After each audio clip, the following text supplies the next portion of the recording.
সিরাজগঞ্জের উল্লাপাড়ার সাবেক ছাত্রদল নেতা ও তার পরিবারকে মিথ্যা মামলা দিয়ে হয়রানির অভিযোগ উঠেছে।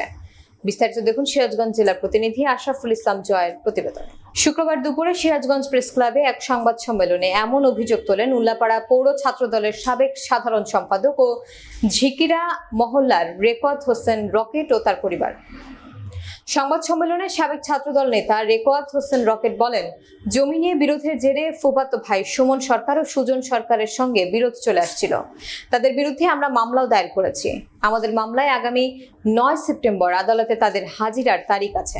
আদালতে আটক হওয়ার ভয়ে মামলা থেকে বাঁচার জন্য নানা রকম ফন্দি ফিকির ও ষড়যন্ত্র করছে তারা। গত 5 আগস্ট দেশের শাসন ব্যবস্থায় একটি আমূল পরিবর্তন হলে তারা দেশের চলমান অবস্থাকে কাজে লাগিয়ে মামলা থেকে অব্যাহতি পাওয়ার জন্য প্রকৃত ঘটনাকে একটি রাজনৈতিক ঘটনা হিসেবে প্রচার করার পরিকল্পনা চালায়।